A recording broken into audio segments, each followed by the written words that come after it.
अस्सलाम वालेकुम dear student, आज हम लोग देखेंगे रेडियस ऑफ ऑर्बिट। हमने पिछले लेक्चर के अंदर देखा था कि ये एक न्यूक्लियस है। न्यूक्लियस के इर्द गिर्द जो ऑर्बिट्स पाए जाते हैं, ठीक है, उनका जो फासला होता है वो न्यूक्लियस से ऑर्बिट का फासला जो होता है मखसूस होता है। यानी कि आज हम लोग देखना है कि एक न्यूक्लियस से ऑर्बिट जो होता है, पहला ऑर्बिट कितने फासले के ऊपर है, ठीक है। अब दूसरा ऑर्बिट जो है उसका फासला न्यूक्लियस से कितना है वो आज हम लोगों ने देखना है, ठीक है। इसी तरह जो के एल एम ऑर्बिट का कितना फासला है, ये सारा के सारा आज हम लोग को पता चल जाएगा कि एक न्यूक्लियस से जो ऑर्बिट्स होते हैं वो कितने फासले के ऊपर पाए जाते हैं। इसीलिए बोहर ने कहा था कि हर एक ऑर्बिट का जो फासला है वो मखसूस होता है, इसीलिए जो इलेक्ट्रॉन होगा वो मखसूस ऑर्बिट्स के अंदर जाएगा, ठीक है। अब ये होता है हमारे पास न्यूक्लियस, ठीक है। हमें पता है न्यूक्लियस के अंदर क्या चीज़ें पाई जाती हैं। इलेक्ट्रॉन न्यूक्लियस के इर्द गिर्द रिवॉल्व करता है, लेकिन न्यूक्लियस के अंदर पाई जाती हैं प्रोटॉन्स और नंबर ऑफ न्यूट्रॉन। प्रोटॉन इसके अंदर पाए जाते हैं न्यूक्लियस के अंदर, और इसके इर्द गिर्द इलेक्ट्रॉन रिवॉल्व करता है, ठीक है। ये इलेक्ट्रॉन इसके इर्द गिर्द मैंने बना दिया। अब इलेक्ट्रॉन के ऊपर चार्ज कौन सा होता है? इलेक्ट्रॉन के ऊपर होता है चार्ज नेगेटिव, ठीक है। अब इसके अंदर जो पाए जाते हैं प्रोटॉन, ठीक है। अब एक एटम है, ठीक है, उसके अंदर जो प्रोटॉन पाए जाते हैं उसको किस जरिए रिप्रेजेंट किया जाता है, ठीक है। न्यूक्लियस के अंदर जो प्रोटॉन पाए जाते हैं उसको रिप्रेजेंट किया जाता है जेड के जरिए, हमें पता है, ठीक है। अब एक न्यूक्लियस के अंदर जितने नंबर ऑफ प्रोटॉन है उसको रिप्रेजेंट किया गया है जेड के जरिए, ठीक है, जेड। अब प्रोटॉन के ऊपर जो चार्ज होता है वो क्या होता है? ई पॉजिटिव। इसको मैं ऊपर ये ऐसे लिख सकता हूँ कि यानी कि न्यूक्लियस के अंदर जितने भी नंबर ऑफ प्रोटॉन्स है उसके ऊपर जो चार्ज है वो प्लस ई होगा, ठीक है। अब ये इलेक्ट्रॉन है। अब इलेक्ट्रॉन और ये जो इसके अंदर प्रोटॉन पाए जा रहे हैं, जितने भी प्रोटॉन है, ठीक है, अगर एक प्रोटॉन है तो जेड रिप्रेजेंट करेगा 1 को, ठीक है, ये क्योंकि ये एटॉमिक नंबर को रिप्रेजेंट करता है। अब इन दोनों के दरमियान एक फोर्स पाई जाती है जिसे कहते हैं इलेक्ट्रोस्टैटिक फोर्स ऑफ अट्रैक्शन, जो इन दोनों के दरमियान पाई जा रही है। अब जब ये इलेक्ट्रोस्टैटिक फोर्स यूज़ होती है in the form of a centripetal force, तब ये इलेक्ट्रॉन इस न्यूक्लियस के इर्द गिर्द रिवॉल्व करता है। तो हम लोग इधर लिख सकते हैं कि जो इलेक्ट्रोस्टैटिक फोर्स है, ठीक है, F E is equal to F C, यानी कि एफ सी रिप्रेजेंट कर रहा है सेंट्रीपिटल फोर्स को। इलेक्ट्रोस्टैटिक फोर्स जो दो बॉडीज़ हैं, चार्ज बॉडीज़ हैं, इनके दरमियान जो इलेक्ट्रोस्टैटिक फोर्स है वो किसके बराबर होती है? 1/4 pi epsilon naught Q1 Q2 over R square, हमें पता है, ठीक है। अब जो सेंट्रीपिटल फोर्स होती है जो यानी कि इस इलेक्ट्रॉन को न्यूक्लियस के इर्द गिर्द रिवॉल्व कर रही है, वो होती है mv² ओवर आर, ठीक है। इसको फर्ज कर लें, ये हमारे पास इक्वेशन है, इक्वेशन नंबर 1, ठीक है। अब इक्वेशन नंबर 2 कौन सी है? हमने पढ़ा है कि एंगुलर मोमेंटम जो होता है एक इलेक्ट्रॉन का वो बराबर होता है NH/2 इसको फर्ज कर लिए इक्वेशन नंबर 2, ठीक है। यानी कि इस तरीके के ज़रिए हम लोग इजीली डिटरमाइन कर लेंगे कि एक जो न्यूक्लियस के इर्द गिर्द जो ऑर्बिट पाए जाते हैं उनका फासला कितना होता है। अब ये जो इक्वेशन नंबर 2 है, आपने क्या करना है, इसको यानी कि स्क्वायर कर दें, ठीक है, दोनों साइडों पे स्क्वायर ले लें। बेसिकली स्क्वायर हम इसलिए ले रहे हैं, हमने मालूम करना है रेडियस एक ऑर्बिट का। अब यहाँ पर जो वेलोसिटी है इसको ख़त्म करना चाह रहे हैं, ठीक है। वेलोसिटी को ख़त्म करेंगे तो इसको ख़त्म करने के लिए यानी कि हम दोनों साइडों पे इधर स्क्वायर लेंगे, इधर भी जब स्क्वायर आ जाएगा तो फिर इन दोनों को डिवाइड करके कैंसिल कर देंगे। अब यहाँ पर आप दोनों साइडों पे स्क्वायर ले लें। स्क्वायर लेने पर क्या आ जाएगा हमारे पास?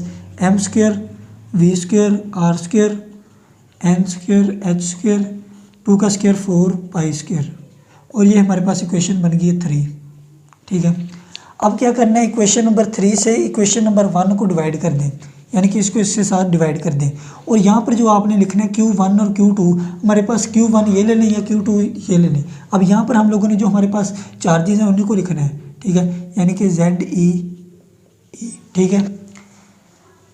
अब इधर हम लोगों ने जब इसको इससे डिवाइड करना है, ठीक है, डिवाइड कर देते हैं, ये इसके नीचे आ जाएगी, ये सारी की सारी mv² ओवर r, इसके नीचे आ जाएगी ये वाली वैल्यूज़ ZE,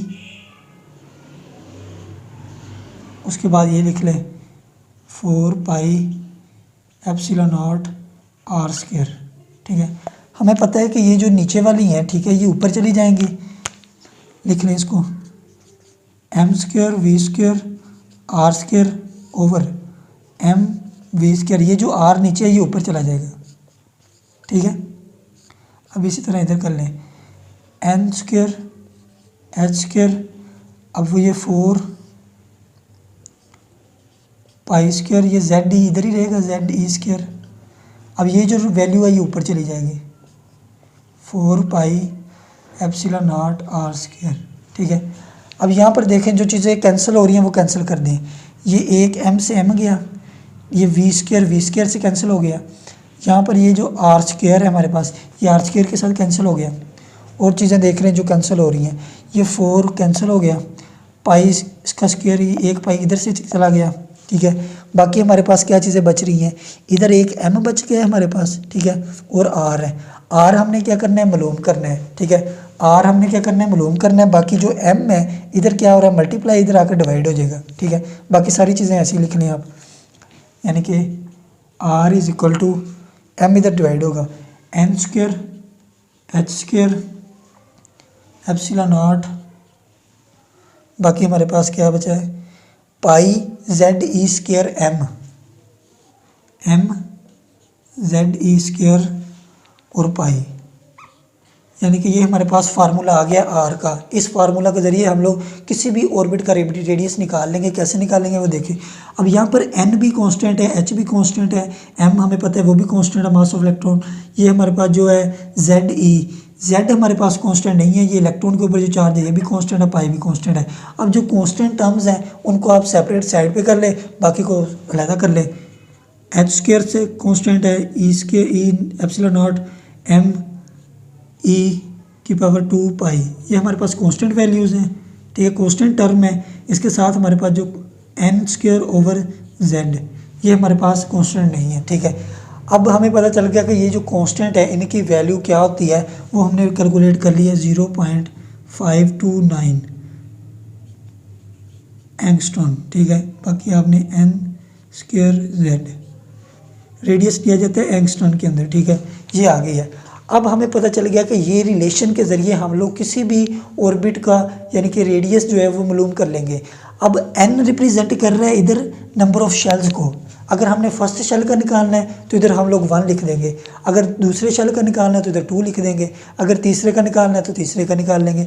अब z इधर रिप्रेजेंट कर रहा है एटम को, एटॉमिक नंबर को। अगर हम लोग निकाल रहे हैं हाइड्रोजन का तो इधर मैं लिख दूंगा 1, ठीक है। करना अब फर्ज कर लेते हैं कि मैं मालूम करना चाहता हूँ कि हाइड्रोजन के फर्स्ट ऑर्बिट का कितना रेडियस है, सेकंड ऑर्बिट का कितना रेडियस है, थर्ड का कितना है, फोर्थ का कितना है, ठीक है। अब सब के सब ऑर्बिट जो हैं हाइड्रोजन के उनका मैं रेडियस मालूम करना चाहता हूँ, यानी कि मैं फासला चेक करना चाहता हूँ कि न्यूक्लियस से कितने फासले के ऊपर है। बेसिक हम लोग का यही पर्पज़ था कि हम लोग फासला मालूम कर लें, ताकि हमें भी पता चाहिए कि जो एक ऑर्बिट होता है, हमने जब कहा था कि एक इलेक्ट्रॉन है वो एक मखसूस ऑर्बिट के अंदर पाया जाएगा, तो हमें पता होना चाहिए कि ये ऑर्बिट होते हैं मखसूस ऑर्बिट, ये न्यूक्लियस से कितने फासले पर होते हैं, वो देखते हैं।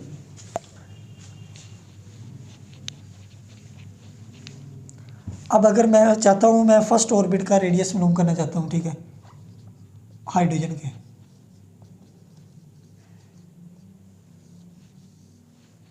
फर्स्ट ऑर्बिट का मैं क्या करूँगा, सिर्फ इधर n की जगह 1 पुट कर दूँगा, 0.529 एंगस्ट्रॉन मल्टीप्लाई बाय 1 शेल का मैं मालूम करना चाहता हूँ, इसका स्क्वायर कर देना है आपने। बाकी हमें पता है कि हाइड्रोजन का एटॉमिक नंबर 1 होता है, इनको मल्टीप्लाई करें हमारे पास वही आंसर आ रहा है। अब मैं चाहता हूँ कि सेकंड ऑर्बिट का, तो इस तरह वो भी हो जाएगा। अब इधर मैं 2 सेकंड ऑर्बिट का चाहता हूँ, n रिप्रेजेंट कर रहा है यानी कि फर्स्ट ऑर्बिट k शेल का, अब मैं l शेल का, इधर 1 आ जाएगा, इस ये 2 का स्क्वायर हो जाएगा 4। अगर मैं 4 के से मल्टीप्लाई करूँ हमारे पास आंसर आ रहा है,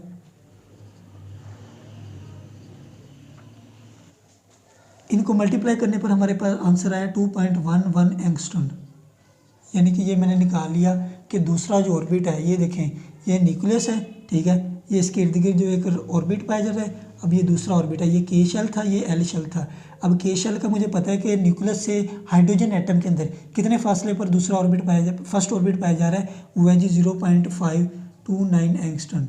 अब दूसरा ऑर्बिट पाया जा रहा है 2.11 एंगस्ट्रॉन, ठीक है। इसी तरह मैं चाहता हूँ कि मैं तीसरा ऑर्बिट का देख लूँ फासला न्यूक्लियस से कितना है, वो मैं इधर पुट करूँगा 0.529 एंगस्ट्रॉन मल्टीप्लाई। अब इधर थर्ड ऑर्बिट का मैं चाहता हूँ, 3 का जो स्क्वायर होता है वो 9 के बराबर होता है, ठीक है। तो मैं क्या करूँगा, 9 मल्टीप्लाई 0.529 एंगस्ट्रॉन, वो मेरे पास आ रहा है 4.7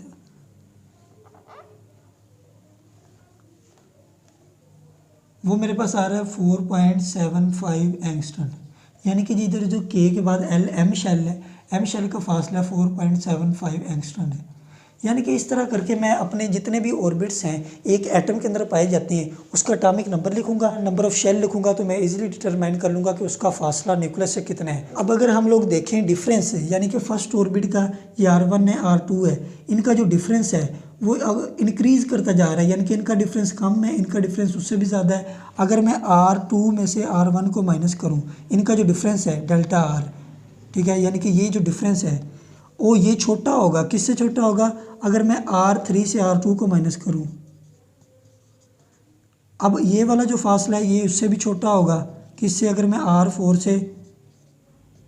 R4 से माइनस करूं R3 को, यानी कि ये जो फासला होता है ये इंक्रीज़ करता जा रहा है। न्यूक्लियस से ऑर्बिट का जो फासला है वो इंक्रीज़ कर रहा है, यानी कि जो दो ऑर्बिट्स में डिफरेंस होता है, ठीक है, रेडियस का, वो इंक्रीज़ करता जा रहा है। ठीक है, ये तो था ऑर्बिट का जो रेडियस है वो किस तरह मालूम करना है वो मैंने आपको बता दिया। अब हम लोग इसी तरह वेलोसिटी मालूम कर सकते हैं इलेक्ट्रॉन की। मसलन फ़र्ज़ कर लें मैं जानता हूँ कि इलेक्ट्रॉन इधर पाया जा रहा है, ठीक है, दूसरे ऑर्बिट के अंदर। अब उसकी वेलोसिटी कितनी होगी वो भी बहुत ही ईजी है। इधर मैं आपको सिखा देता हूँ कि किस तरह हम लोग वेलोसिटी को मालूम कर सकते हैं।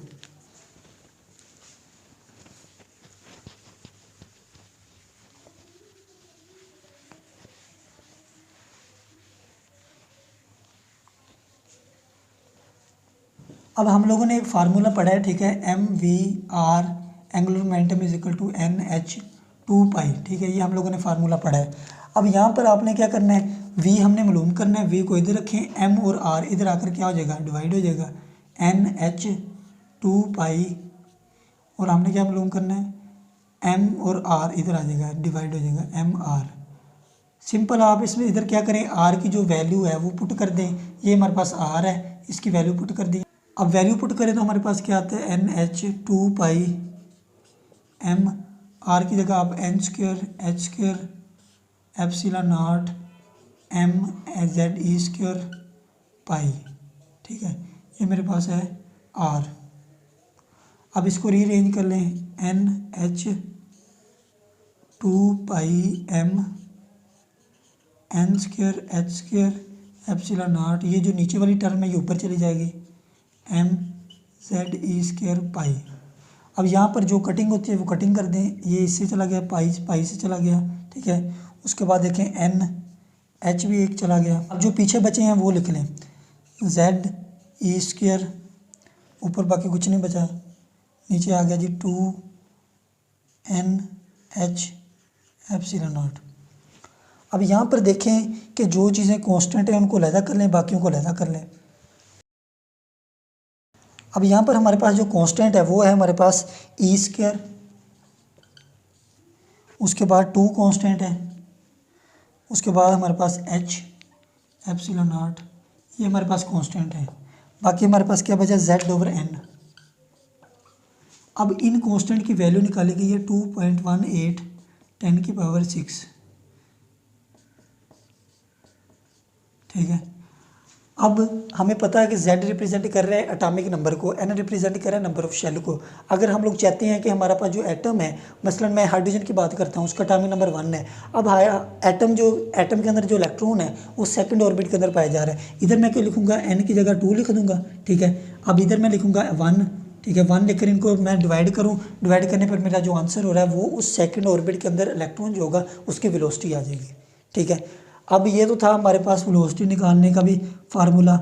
उम्मीद करता हूँ कि आपको आज के लेक्चर की समझ आई होगी। अगर इस टॉपिक के रिलेटेड कोई क्वेश्चन है तो आप कमेंट सेक्शन में पूछ सकते हैं। अब हम अपने नेक्स्ट लेक्चर के अंदर इंशाल्लाह एनर्जी ऑफ ऑर्बिट्स वो निकालेंगे। वो मैं आपको प्रूव करूँगा कि जो एक ऑर्बिट है दूसरे ऑर्बिट की जो एनर्जी है, किस तरह हायर लेवल की जो एनर्जी ऑर्बिट्स होते हैं उनकी एनर्जी ज़्यादा कैसे होती है, और इलेक्ट्रॉन को क्यों ऑब्जॉर्व करना पड़ती है अपर वाले ऑर्बिट में जाने के लिए।